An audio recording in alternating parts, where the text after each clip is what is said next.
had mommy issues or something, but he just did. All right, so November 17th, 2025, 10:02 a.m. Here with. Mike Hollars, or BJ's dad. All right, so we're going to start a little oral history, just kind of get some stuff down for the Cool. heck of it. So we're sitting at 403 West Tyler House in Eau Claire, and beautiful, sunny, coldish November day. And maybe you just kind of start with the beginning. Where and when were you born? I was born in Linton, Indiana, May 6, 1955. That would be in southern part of Indiana in Greene County. You're sounding very staccato when you talk. Well, I had to think about it. Okay. It's been a while. All right. It's been 70 years, Do you know anything about your birth? Was it smooth? Were you in a tiny hospital? She didn't tell me too much. I think it was pretty smooth, but I was a big baby, but I don't, it's like 9 pounds, I believe. But yeah, it was a small hospital in Linton, and it's torn down. Of course, now there's a new hospital somewhere else in that area, which I know where it's at. But anyway, yeah, so yeah, it was exciting coming out in the new world. I'm glad you made a visit. Yeah. What was your house like? What was that first house? The first house I grew up was a great house. I loved it. It was 3 stories. It had a basement. At first, it didn't have a basement, but my uncle was a carpenter and he raised the house and they dug underneath it and got all the sand and everything. And then he laid the blocks in. You could drive your car down in the basement and wash your car in the wintertime. It was great. And then if you were upstairs and looked down where the garage drove down into underneath the garage, you were up like 70 feet. So it was cool. So I had 3 stories.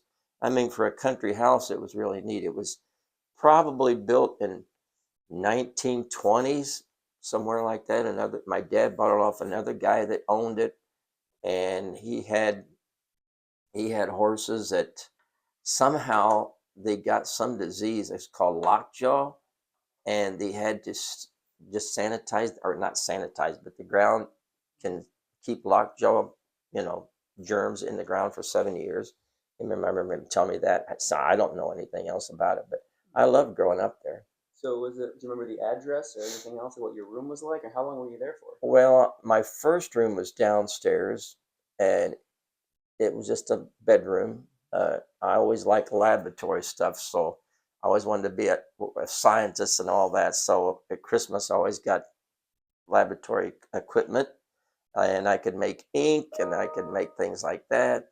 And I just dilly dallied around. I got a microscope, pretty nice one, and I love that. I mean, I'd go down and get pond water and then put a drop on and see all those little microorganisms swimming around. Take a little piece of my hair and look at the hair, and it looked like it was huge, and just everything. Took heads off of ticks and looked at the heads, and How long did you live in that house for? I was there till I was about 18, and then I decided when I was already just graduated out of high school, and I found a house in Plummer, Indiana. So I bought that house myself because I was just starting to farm and work at a packing plant also. So I bought that house for $14,000, and then I had my uncle come and redo it. The carpenter redo parts of it, and then my dad and my uncle and my cousins and I put a new roof on too.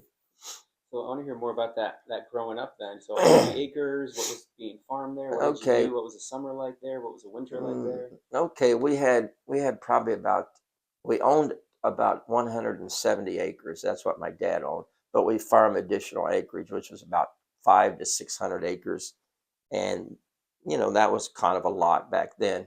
But growing up was really great too. When I was growing up, my niece they got her a pony, so they didn't know where to put it, so they took it to our house, and I rode that pony to death. I mean, bareback, put a saddle on it, and of course I looked a little big with a saddle on a little pony. But that pony, I mean, ponies were really strong, stronger than a regular horse at that size. So, but I rode that pony to death. I had to break the pony because nobody knew how to break it, so I got it on a sand hill where it was real sandy, and then every time I fell, it didn't hurt so bad. So yeah, I rode that pony to death, and there's some Super 8 films of me going up that sand hill on that pony just lickety split. And there was one dog behind Tom, and there was the nanny goat behind the dog, and I never will forget that shot. Live action going up that hill wide open. What was its name? The pony. The pony was called Red, but a lot of because it was reddish. But yeah, we had simple names like that. And I had a horse years before after that that was called Deep Fawn, but that was her paper name. She was an Appaloosa. I called her Mare because she was a mare. So that was simple. She knew that. She didn't know Deep Fawn. Give me a Deep Fawn. She's like, what? So anyway, yeah. So what was it like living? How far out in the country were you? I mean, it's pretty desolate, right?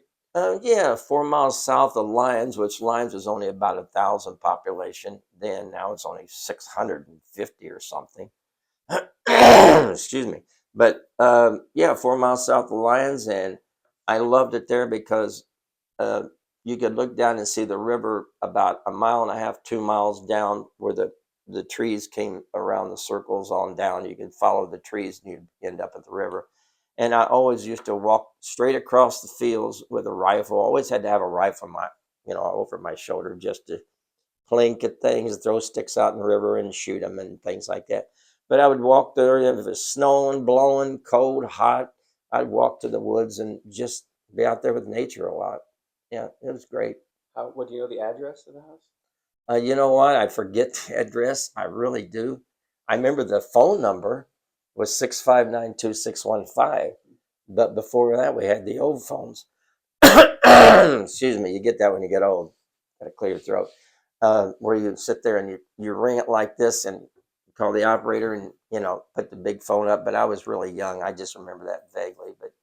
But yeah. So how old were you when you were kind of off on your own, roaming the woods? Like, how were you like 6 years old doing this, or you like? No, she wouldn't let me go out that far when I was 6 years old. She wouldn't even hardly let me go down to the pond. My mom was scared to death of water. I mean, she couldn't swim, so she was scared of it. She said, "Don't go near the pond." So what do? I'd circle around the back way and go down the pond and fish and catch catfish, little catfish, put some wild berries on, and the fish were so hungry they bit at anything and throw out there.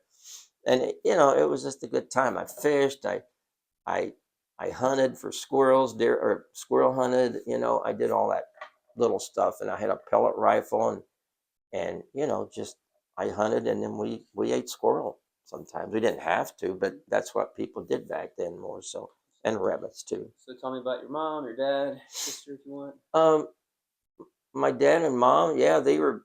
Um, Mom was a great lady. She was, always, she was ran the household, and that's what you did back then. It seemed like, and she was a great person. I mean, always worrying about where I was at, and that made me do this. Whatever she'd say, I always did the opposite.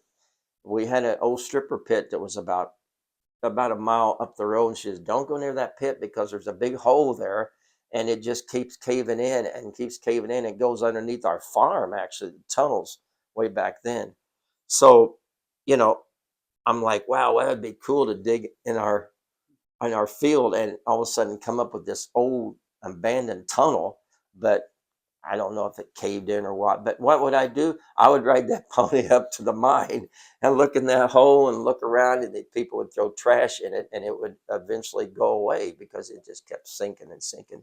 And it was probably 25 feet in diameter and 15 feet deep before you didn't know where it would go from there. It was an old mining pit. Yeah, Oh, what like a they did, mining. it was deep mine where they went down in the shafts and then they pulled out coal and brought it up, and then there was a hill there, and it was coal that settled. They threw a lot of old coal that wasn't any good.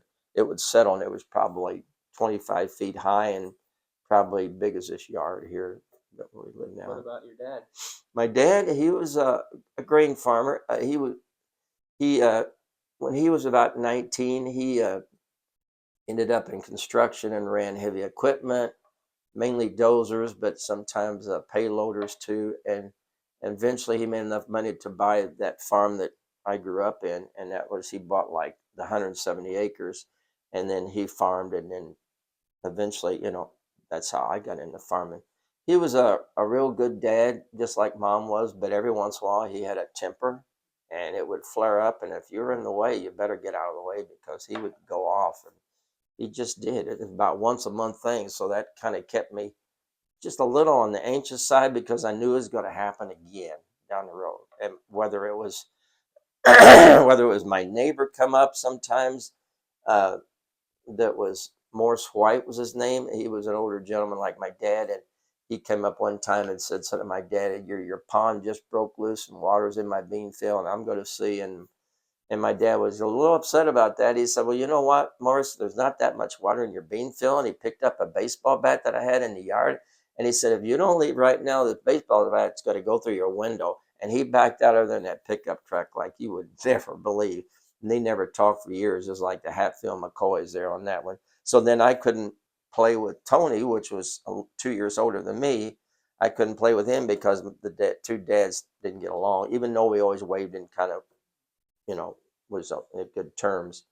Then the other neighbor was Tom Jeffers, and we played a lot, but he was also 2 or 3 years older than me. And Bill Harrison lived on down the road. So there was like three kids there that was older than me, but I played with them a lot. So I had to kind of wrestle and always get beat up because they were older than me. Yeah. You guys would go out with the horses and the guns. Well, yeah. Tom brought he used to tell me to come up, Tom Jeffers, and I'd come up the long lane there. I could see the house from our house, and we would go underneath the porch, and it was real sandy. The whole area was sandy, and we'd take little play dozers and tractors and disc and make these funny noises like, they're running and playing the sand pile and all that good stuff. And he was beat about. He would be nice then because I was like 5 or something, so he was like 7 or 8, and he was getting almost too old to do that. So one day he brought a gunny sack full of things, and I didn't know what was in it. He said, "Here, these are your toys now." And he gave all his toys, because he thought he was grown up, all the toys to me. And I was like a kid in a candy store. I was like, "Oh man, this is great. I got tractors, dozers, payloaders, disc, wagons, all that fun stuff." What are some like fun things you did with your dad? Did you guys do anything in particular that was fun? Yeah, he would take me down the river. That's how I got to know the river more, because I couldn't go down there when I was younger, but he took me down there, like even in the wintertime. And we always had our rifles or 22s just to plink, more than anything. And he'd walk me around and show me, the very end of the woods. The river came around it. It was like a horseshoe. You couldn't really get lost because the river went around it and the woods was inside. So it was just a horseshoe bend, and it goes through almost a mile back in there. And it would be, I never will forget, and I always still like to go down and look. But you get way up high on this hill, and you overlook the river when you come out of the woods, and you see the river, going around. It was just beautiful sight. The willow trees are on the other side of the river and just goes for miles, and everything was quiet. Didn't hear traffic, nothing, and it's still like that Did the today. river have a name? Yeah, it was called White River. Yeah, even though it was pretty muddy most of the time, but not always. So I'm trying to get a better sense of like your relationship with your dad. Like, what did you guys talk about, or do you have any memory of like a fun thing you did? Or it's kind of just like day to day, he'd farm, get out Yeah, and you. kind of day to day farm. And when I was going to school, as a youngster, he didn't talk to me more. Mom did, but every once in a while he would say, "Hey, you want to go fishing with Uncle Lowell?" And we would all go fishing. So that's where I learned to fish. And I asked my mom personal questions, not my dad. I don't know why. I just felt more comfortable. And my dad was, he would laugh. I never will forget when he laughed. He would just always put his hands down to his knees and really chuckle out and laugh. But then other times he was quite stern. But like when he always told me to get out in the field and do this or that, it was never like labor or bothered me. I just never talked back. I didn't have to. I just knew you had to, help on the farm. But it was something I really enjoyed. It's nothing I really thought it was work. Sitting on a tractor at 7 years old didn't bother me a bit. I Were mean, you running a tractor on your own when you were 7? yeah, 7 and 8. Yeah, yeah. A Can you imagine 906 Billy on the tractor? 906 diesel. Well, you're out in the middle of a field, so what harm you got to do, right? Unless you go in the other guy's field and there's corn. But yeah, I mean, I would disc and stuff like that, and angle one way, then go back the other way before planting season. Yeah, you kind of, and I think that made you a better driver when you got older too. At 16, you had your own license of the car. I mean, look at Henry, put him out in a car. I mean, at 13, I was on a smaller tractor when I was younger, but then I got a bigger tractor. I mean, I ran the bigger stuff. And What about your mom? Can you tell me more about what you guys did, or what it was like in the house, or her favorite meals? oh, meatloaf was her favorite meals, and I love the meatloaf. She even Lori said she made the greatest meatloaf. and it was good. She made the great dinners, and it was just a good time. My mom, she did all the ironing, all the clothing. I always hung everything outside because that's what you did back then, and you had good fresh air. And I don't know. We talked about everything. I asked her a lot of questions, and I don't even know all the questions, but had to think about it a while. Were they Really. both from that area?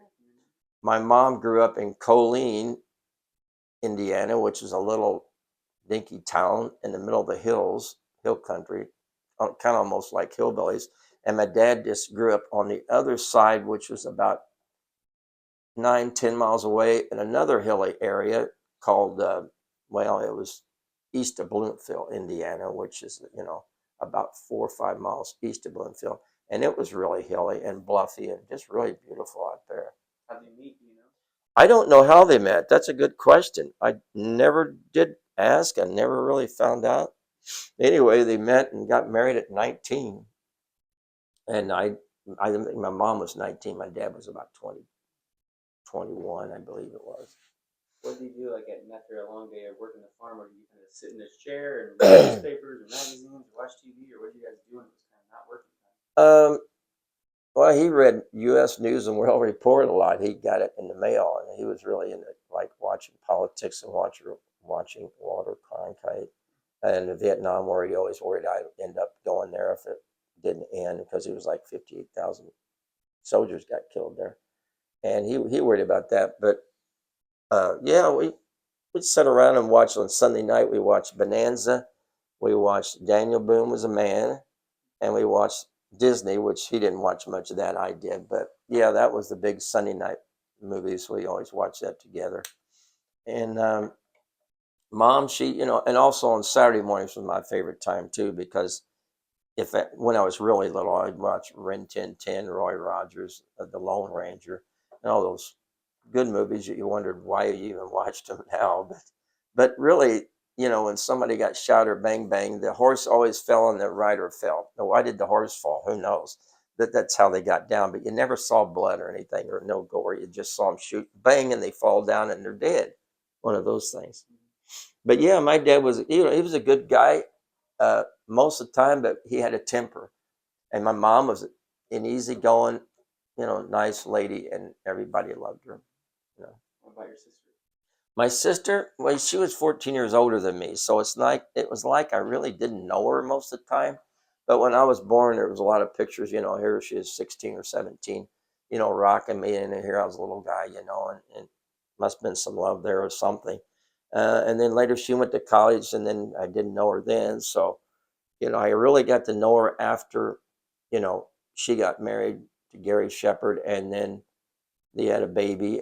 But she wanted me to take her deer hunting once or twice, so I did that, and she never did ever get a deer, but I took her, and we got to bond more then. And then after we got married, I got married, we started kind of distance apart, and then we started having some, I don't know, just issues. I mean, I gave her a 30-30 to Barry one time because she wanted to go wild boar hunting. And she ended up putting a big scope on it. And later, after she was done, like a year later, I asked her, "Oh, can I have my 30-30 back?" She said, "Well, yeah, but you owe me about $90 because I put a scope on it." I'm like, "Well, I never told you to put a scope on it. I mean, you can take it off if you want." And then she hauled around, and next time I went down there, she said, "Oh, I sold the 30-30 because Gary bought a shotgun." I'm like, "Oh, what the hell am I supposed to do?" I mean, just throw. So that, I didn't think that was very nice, but What was her name? Karen Sue Shepard, or it's Karen Sue Hollars, and I always called her Sissy when I was young, but then I called her Sue. I never called her Karen. You know who you were named after? Um, no, I was Michael. I don't know. That was just Michael that came out. There's a lot of Mikes back then. Joseph was from my dad, Michael Joseph Hollars. I call myself Michael Joe Hollars. But What was life like on that farm? You got a bunch of animals and pets. I had a nanny goat that we got off of Joe Benham, and I don't know why we got the goats. We just did, and they ran loose on the How farm. many goats? Well, first it was one, and then we got another one, Nanny, and then Fanny. We got great names, don't we? And then the pony called Red. And after a while, the pony and the goat hung out together, so you didn't have to have them fenced in. They stood by the porch or on the porch. The goat did. The pony never did it get on the porch. It was freaky. I mean, it was outside porch. But the pony would be down, and it's on Super 8 films too. If you ever, I don't know if we got them or not. But anyway, the pony would be down on the ground level, and the goat would be up on the porch when I came in from school. But a lot of times the goat would meet me on this. When I got off the school bus, the goat would be right there, and the dog meeting me, not the pony. The pony stayed in the yard, but it was funny. It was like a circus. But they all hung around. They never got in the middle of the roads. Just they just didn't. And if they did get in the middle of the road, maybe two cars went down that road a whole day, or a tractor went by, and that was it. It's kind of neat. I mean, was it desolate? I can't help but think it's kind of lonely if there's like literally no one ever. Well, I didn't find it being lonely when I was little because I had the kids to grow up with on down, and they all lived about 3/4 of a mile to a mile. And if they weren't doing anything, even though they were a little older than me, like 2 to 3 years older, I couldn't wait to play with them. Or we played basketball sometimes too. And Tom Jefferson is really a good basketball player, but we played, and we'd get other neighbors up the road about 2 miles up the road, and they would ride their bikes down, and we played basketball. So even though it was, country, you still had country kids in the area. And a lot of times I played by myself, but I always had animals. So a dog was either with me, or the goat was either with. When I used to run cross country and train, I would run a mile down and a mile back, and the goat would follow me until she got at my grandpa's house, a half a mile, and then she would sit and eat grass, but she wasn't going to go the other half a mile. And then when I came back by, then she'd pick up the pace and then follow me the rest of the way. I mean, they're not stupid. And yeah, she was a good old goat. And then I had horses later too in life, and it was a good time riding the horses down the river. I had an Appaloosa, and then I had a buckskin. Do you remember any kind of features within the house? Was it a Oh, grandfather clock or a big old I fireplace? remember it well.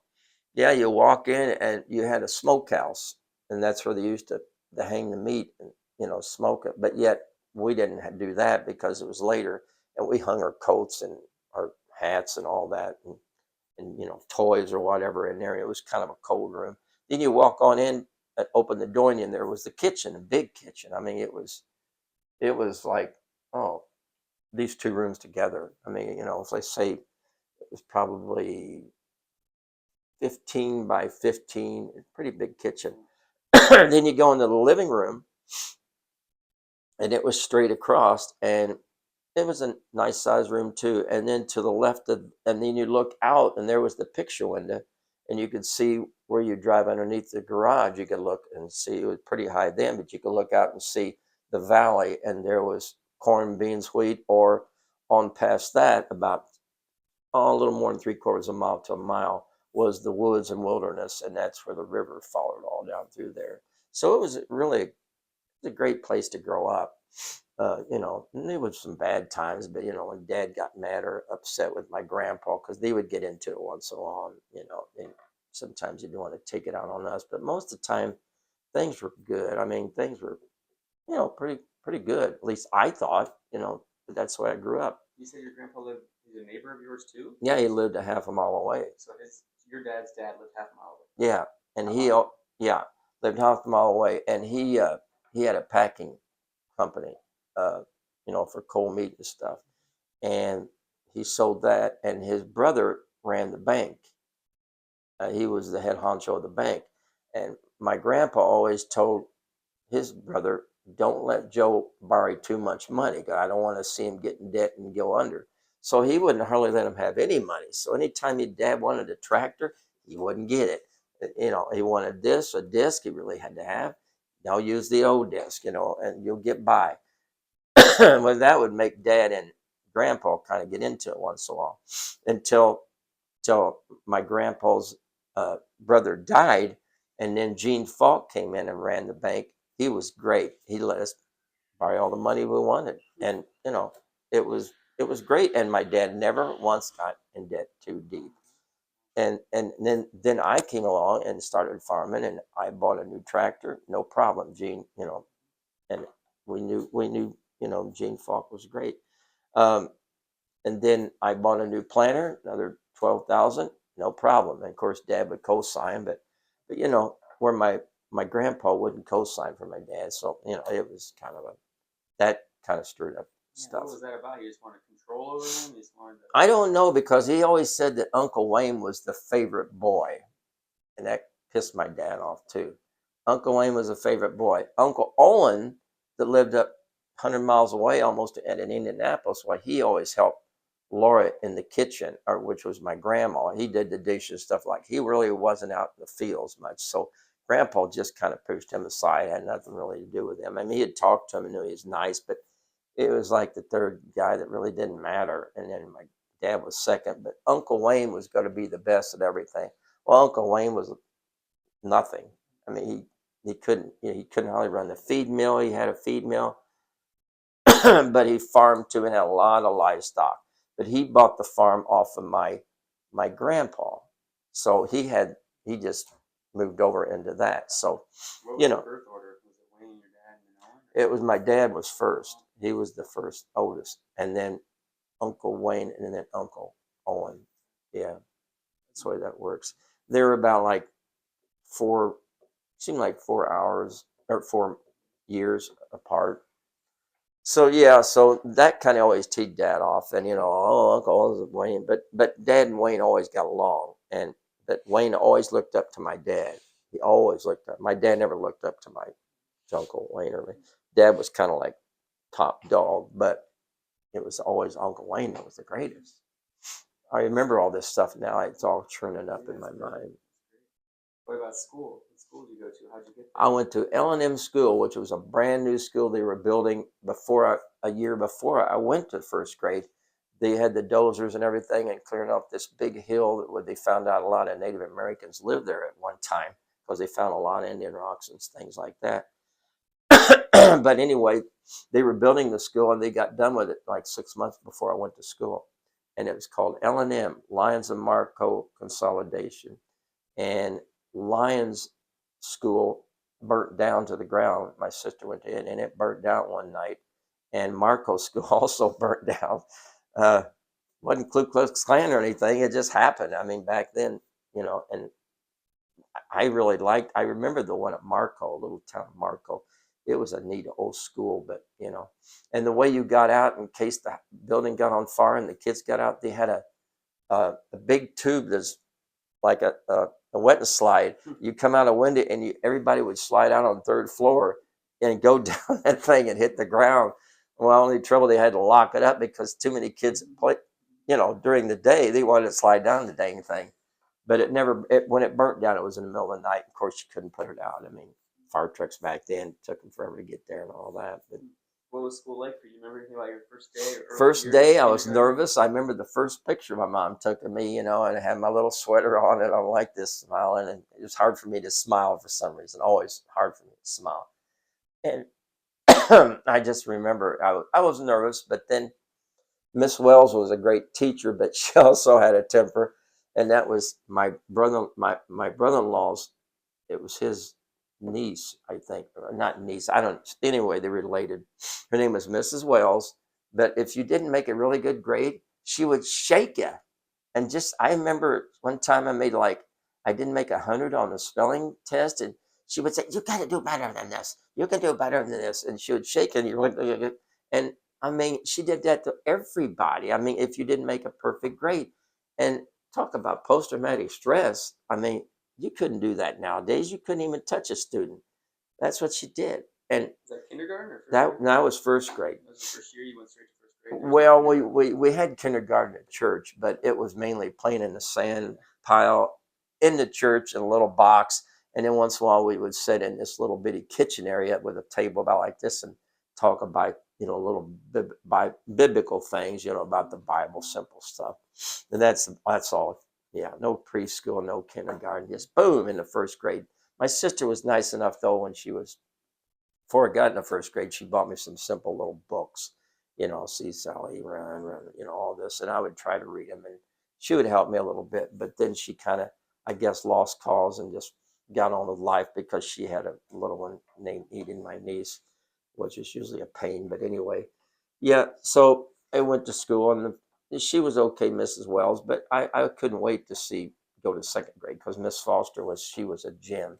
She was just the opposite of Miss Wells. She was the nicest lady.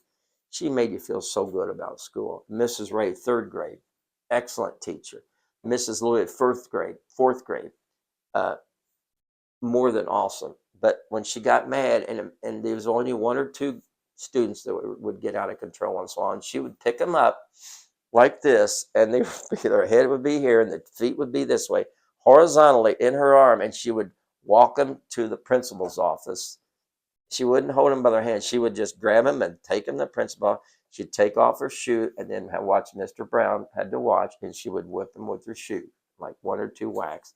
And then she'd have a smirk on her face and walk back, knowing that, maybe that'll straighten the kid out. Wow. She meant no harm. She didn't like to do it, but she knew I better do something. And back then, the whipping was what you thought controlled the kid. Sometimes it did. It put the fear of God in me. I never got whipped, except we all got whipped when we were like juniors, or no, we were in the sixth grade, and the whole class got a whipping because one time our music teacher said, "I hate to say this, but kids, I'm going to be moving, so I won't be teaching next year." And we all went, "Yeah, all right, yeah." We were kidding, but he didn't take it as a joke. So he told Mike Burnett, "Go down to my classroom in the second row on the right and get the paddle out." And we thought, he's not going to whip us. He whipped every one of us. That was the principal? No, that was a music teacher. Oh, but who told him to get the paddle? He told Mike Burnett. Who's Mike Burnett? Mike Burnett was a kid in my class. Oh. He had to get the paddle, and he was going to get whipped too. And I never will forget Debbie Workman, when he started to whip her, she got whacked, but she went like that a little bit, so it wouldn't hurt so much. So he gave her two whacks. And that night I was staying all night at Brad Ellis's house, and his dad always says, if you get a whipping at school and did something really bad, you got to get a whipping here. Well, Brad Ellis didn't tell his dad because I was staying all night with him, and found out Brad didn't get a whipping at home because we all got whipped. And I told my dad, and Dad said, so they blew it out. Now they could have had him out of there immediately, but back then they didn't do that. So your teachers were generally pretty good, though. I loved it, Miss Louis. I didn't know, but later in years, I was an EMT, and I'm the one that come and picked her up because she had cancer at home. And I saw her the last time when I brought her home in the ambulance. She saw me and said, "Oh, Mike, I'm glad you're the one picking me up," because I had a driver, but I was the EMT, and I stepped back and held her hand in the back of the ambulance. And she was a lot more skinnier and everything, and she was usually pretty chunky. And I went and talked to her. I visited her at the hospital then after the next day I did. And then about 3 or 4 days later, something like that, she died of cancer. But she was glad that I was the one that picked her up, and that made me feel good. That was your third grade teacher? I was a fourth grade teacher, Miss Louis. She's the one who Yeah, picked him up like yeah, that? Wow. because she never got married. She was kind of mannish, but she used to give people would say she was so strong she could pick up feed bags, throw them over her shoulder, two of them, one on each side, to go feed the hogs. And her and her brother lived together. And anyway, she was just like that. But she was from a farm. But she was so nice, and they all had college, graduate stuff. But she was just really good. She would pile the homework on you, but she was so nice. I loved her. Now, fifth grade was Miss Helen. She was a little bit like Miss Wells on the first grade. She would get a little bit, she wouldn't quite shake it, but she'd be like playing like she'd be asleep. And then she'd look around, make sure nobody's copying off of somebody's paper. And boy, she caught you, you're in trouble. But, she would just kind of scold you. And then sixth grade was pretty laid back. It was Mr. Brown, George Brown. He eventually became the president or principal, but he was really a nice, big, overweight, nice, gentle guy. That he was good. So that was junior high then, like 6 through 8? That was 1st through 6. Okay. Yeah. Junior high is 7 through 8, or what? Junior high was 7th, 8th, and then this 7th and 8th, and that was a mixture of teachers. Jack Same Flag. School or next school? Same school. All through all the high schools. I was in the same school. How was anything about junior high worth mentioning? play sports or anything happen Oh there? yeah, I mean, I did a lot of sport. I did them all. Baseball, basketball. I really enjoyed baseball. I was really pretty good at baseball. Basketball, okay. Even though I practiced a lot, they seemed like they always had the, the guys that did play basketball. Their dad was on the board, so they got to play more. You could tell, and you knew why. But they said, "Oh no, it's not that." But they always got to play more because the coach said if they didn't play him, they might be able to get fired. So that's the way it worked. So anyway, cross country, I always ran cross country where a lot of them didn't like it. I liked it because I ran a lot anyhow when I was young and just liked it. But then they made some of the high school students, if they got to play basketball, they had to run cross country. And they threw a fit because they hated running.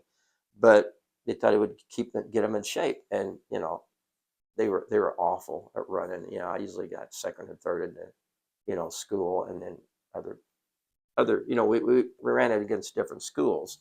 So, I came in like third or fourth a lot of times. And let's see, Kenny Williams beat me. Mike Williams beat me, but I came in third, and then Roger Shake would always come in fourth, and then they go on and on with a few others. So what was your like mile time, or what were you running? I don't remember the times. It seems like it was like 7-minute miles, probably somewhere in there. But also in track, when I ran track, a lot of people didn't like track, but I loved it because I ran a 440, which was a lung buster, But I didn't take out as fast, but they couldn't quite make it through the ones that did take off. At the end of the finish line, they died out, and that's when I had my extra kick and would come in second or third a lot of times.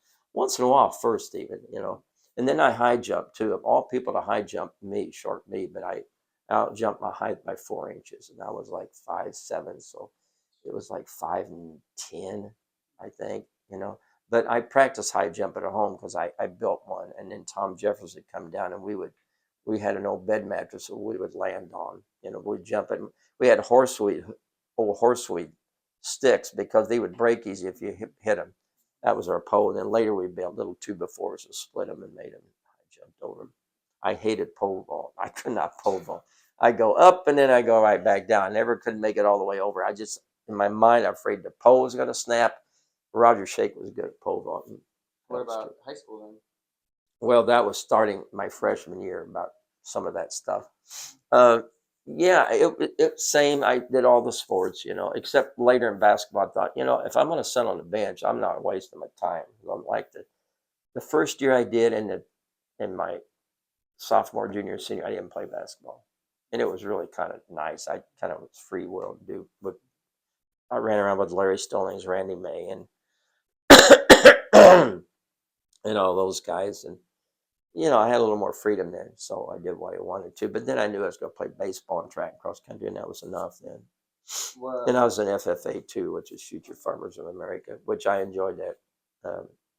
Mr. Hensley was our teacher, and he was great. And Mike Hensley was in our class, and that was his dad that taught it. But he was very good at physics and agriculture. That's it. How was the classes? In high school, Mm-hmm. uh, I thought I would love biology, and I did love biology, but I didn't do that well. I get a C plus, B minus. One time I got a D in a exam, and Mr. Terrell was our coach and was our teacher, and I didn't like him much. I mean, he always hitting on the girls, and basically what he was doing was hitting on he ended up marrying one of them down the road, and it was, if you do it today, he'd have been fired. There's a lot of stuff back then that they just kind of let go, turn their eyes, and had Mr. May didn't like him. He was in algebra, so after about a week of algebra, I asked him if I could move on to general math. And Roger Shake was there in general math and some other guys. And we had Mr. Collins. He was a great teacher too. He was a physics teacher and math teacher. And he was so good in general math. I did fine in general math. And we enjoyed it because he made you enjoy it. And I used to meet him down at the woods where I used to roam and deer hunt because he deer hunted with a compound bow. And you need to come up, whisper and talk a while. He said, well, I'll go that way. You go this way. Okay. He'd get in his tree stand. I get mine. And I don't know where he had permission to hunt. I don't know if he did, but he was a big bow hunter for such a teacher that was really brilliant. He loved the deer hunt. He loved to be out in the wilderness more than anything. When you think of like all the characters in this small town, I mean, you got your Oh, teachers. Who else was everybody. there? Like, what were the people? Oh, and Bob Berry, the guy that cut your hair. He was the only barber in town, which was always busy, always. And just a little, seemed like the room was big as this room, and to there too long. And Bob Berry would sit there. I never will forget when he was shaving somebody. He'd take that old belt, shave it, and he'd talk about sports all the time. It was sports, sports, sports. One day though, I was getting a haircut, and I saw a guy up on a water tower painting, and all of a sudden, I saw him fall, and he fell from halfway down, which would be about, well, water tower's 300 feet, but he fell from probably 200 feet, 150 feet on down and hit the ground. And Bob Berry was talking about sports. I said, hey, that guy just fell off the water tower. And I go, what? I said, that guy fell off the water tower. That was painting it. They was finishing it. And all of a sudden, people started running around. They saw it, a few people, and they was doing CPR on him before the ambulance got there. I think he was dead, but he told the other guys to go home. He would just finish up, and he would, about done. They had the ropes, but something happened. He hit the power lines though before he hit the ground. That's what killed him basically. And then he flipped. And being about 8 to 9 years old, that was kind of traumatic for me. I never will forget it. I never will forget it. But that's why the lights flickered. Everybody was, why that light flickered? And I said, this guy just fell, and yeah, he was dead. But we didn't go up there. I mean, they still cut my hair, but they were all looking out the windows and stuff. But and I remember Tom Jeffers had come into barber shop, which was my neighbor. And, we talked, and Tom was older than me, so I always wanted to walk like him, talk like him, because I really thought he was the greatest, good basketball player, not over. And his dad owned the grain elevator, which is out there in the country a little bit, but Bushrod, it was called Bushrod. I don't know why they called it that, but I remember him putting peanuts in Mountain Dew when Mountain Dew first came out in the pop bottles. It put peanuts in there. I'm like, well, that's odd, you kind of choke, but I don't tell him. So of course I had to do it the next time, not while he was there, but yeah, he'd drink it and then eat a peanut at the same time, talk. And then I remember getting when we went the grain elevator there at Bushrod, Harry would always get me a free Coke out, because we didn't go to Bushrod a lot. A lot of times we had our grain hauled to Evansville, which is another 90 miles away, but a semi would come and back up. Buck Sipes, Atlanta Sipes would haul our grain because we got better prices, and Harry couldn't give us great prices. And then Harry Jeffers, that owned Bushrod, would always dock the hell out of you. I mean, he would put this big long pole into the grain and pull it out, and he would dock you for a little bit. Then he didn't have to pay so much. And it was a little bit, he set the machine up where it would do that too a little more. And sometimes the scales wasn't perfect, they're a little off. So Dad said, we'll just bring enough up there to make him happy because he's our neighbor. Once in a while we'll bring a wagon up there with wheat or grain or corn or beans. And then I'd sit there and he'd say, what kind of candy bar you want, Mike? I said, I'll take a bun. They called them buns back then. And it would right behind the shelf, there's this big old chair, and Tom would be there, and we'd be all shooting the bull, and eating a bun and drinking a Coke. Yeah, that was fun times. And I go by there, and it's still there, but it's starting to fall down. There's the Coke machine still back there, all the way antiques. Nobody touches it. It's just there. A little bit into this more later, but what's it been like going from this tiny, tiny community where you remember every candy bar you ever ate Yeah. to living in the big city and now here and Well, in a single lifetime? it's different, but if I go down there now, it's just depressing. I mean, the town is depressing. You don't know anybody hardly, and there's just very few that live there yet. They moved on to Terre Haute or Bloomington, and the ones that do stay there, just they don't do a lot because there's only 650 people there, and a lot of those came in from Terre Haute or somewhere, and they rent the house for like a month or two, and then they can't afford it, and then they kick them out because they're meth heads or whatever. A lot of drugs in that little town now. So you don't regret leaving? No, I would like to farm, but it's not the same. Not just farming, it's the town. The town used to be a booming little town. It had the insurance company, the bank, the post office, the hardware store. And they had across the street, you had your big tractor factory, not tractor factory, but where you could buy disc tractors, Alice Chandler's.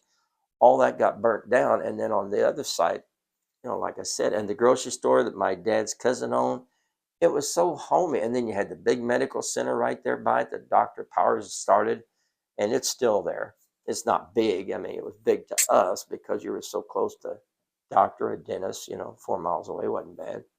So all that was okay. It was okay. But yeah. Was there a restaurant or a cafe or anything? Yeah, the best, I forgot, the drugstore, Rexall drugstore. It was the best place. It was where you hung out.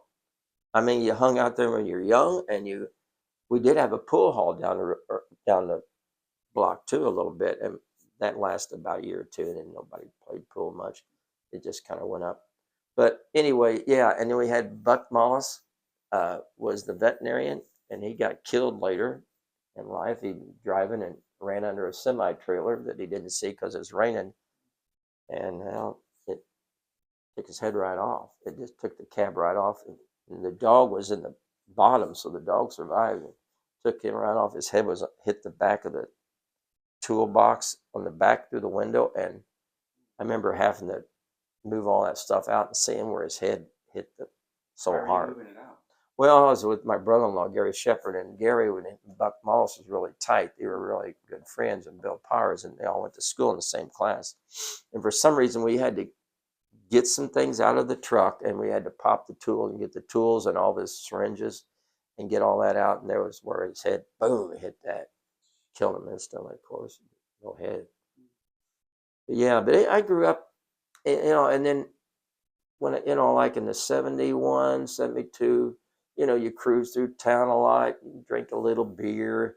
Then you went to the other towns, and dated and, whatever, Linton and Bloomfield.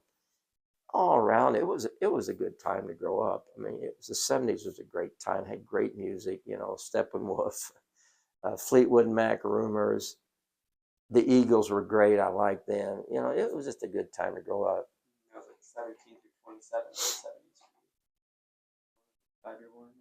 What's that? You were born in 55? I was born in 55. Yeah, so you were 15 when it was 1970, and Yeah. 25. I will announce one thing. When I turned about 18 and 19, I started feeling funny in my head, and I didn't know what it was. And all of a sudden, I went by the baseball diamond one day driving my 72 Cutlass Oldsmobile, which is a brand new car I got because I wrecked the old one and totaled it when I hit a patch of ice, not going very fast, but I hit the bank, slid around, and hit the other bank out in the middle of the country.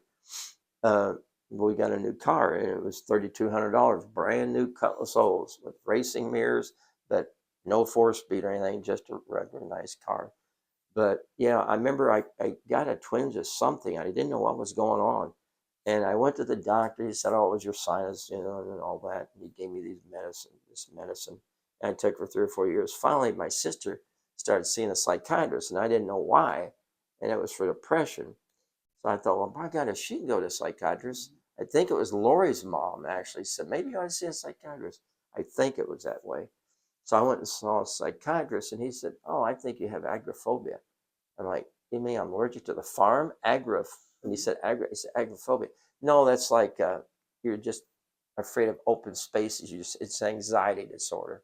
So he gave me one pill for depression. That didn't work. He gave me another one called Ativan, which is addictive, but within 20 minutes I took that pill. I thought nothing's going to happen. I'm still going to feel lightheaded at times. And at times, fine. All of a sudden, boom, I didn't have it. It was gone. I told Lord, I don't feel this feeling.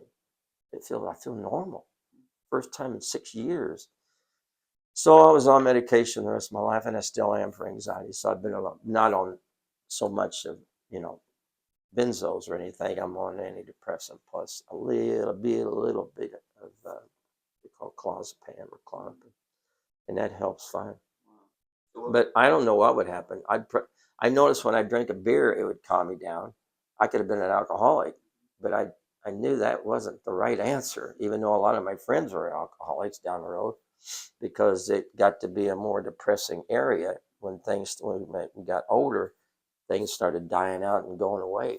Um, I don't know what caused it. I think it's just genetics, but my mom feared everything. And I think I picked up all those fears because my mom and my aunt would sit there in the chair and had a real thick book and it looked like an old Bible. And it was so worn out the pages of medical terms and what this meant, what that meant.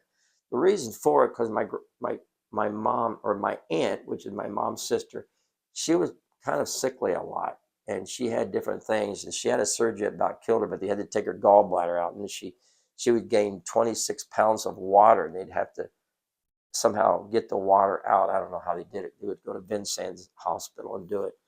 And they talked about illnesses. And I think I heard that and picked it up. And then I got more anxious. Plus, my dad also, had a temper at times. And that might be from depression or whatever. And so, I had to live with that for a few years, like to about 18 to about 23 before I got help. You know, I mean, I could still function, but it was just you never knew when it was going to hit you, and it's just like it kept you worried a lot. So can you describe like what it was, lightheaded and just worried, like Yeah, like the anxious? first time I was going by the baseball diamond, I remember you never forget your first one, your panic attack. I was driving, and all of a sudden things just got a little lightheaded, and started breaking out with sweat a little bit, and I didn't know what it was, so I just kept driving around, and all of a sudden it went away. And later that day, it did it again. And then it started just, my dad had a heart attack like 3 months before and died on the table. They brought him back. And I was farming then. I don't know if that had anything to do with it too, or, or just all the dysfunctional stuff that happened when I was younger and saw my dad arguing with my grandpa arguing with my dad, and dad yelling at us and, kicking me across the front room. Front room didn't help things, or couldn't take a pill. So he grabbed me one time and said, Dan, you will take it. And he grabbed me by the throat and shook me up like that. I took a pill and blew it. Things like that, a little physical abuse, but other times it's fine. So he's kind of like Dr. Jekyll, Mr. Hyde. You never knew what was going to That's probably the source of all that anxiety. could be. I think it is, nobody knows for sure, but usually it's physical abuse and emotional abuse, or just, could be a little bit of genetics too from my mom. And then my dad had depression. My mom had more anxiety, probably. I don't know. But anyway, It's neat how you're like the hinge generation. Like you're the one who twisted it from that to this. yeah. And I was hoping, God, if it's genetics, I don't want my boys ever getting it. Good Lord, I don't want them getting that. You wouldn't wish that on anybody. What, anxiety? Anxiety. Yeah, because I would be farming and be in the field, and sometimes I'd have it, but I just kept plowing on. You just had to keep working because later it'd go away, and it'd come back down the road, it'd go away. Later in the evening, it went away more. The mornings was my roughest time. Talking about it right now makes me a little anxious again. Would it always, all day long, would impact you? Like you just always Sometimes, and I'd notice I'd shake my head, try to like get it out. I just automatic would do that. Yet I could work in the fields, I could do everything, but everybody thought I was normal, but inside my brain was racing or lightheaded. Yeah, it wasn't dizzy. It was kind of just in between dizzy and lightheaded, uncomfortable feeling. And psychiatrist basically hit it right on the button. When he knew all he needed to do was calm down. And sometimes you just can't do it without medication. All the talk to him in the world, sometimes it just stirs it up more. And it did. Yeah. Well, it's about an hour. That's pretty good. Anything else for now? You want to pick it up next time? Yeah, I'll think more, and we'll do a little more later because there was a lot of good times, a lot of fun times, a lot of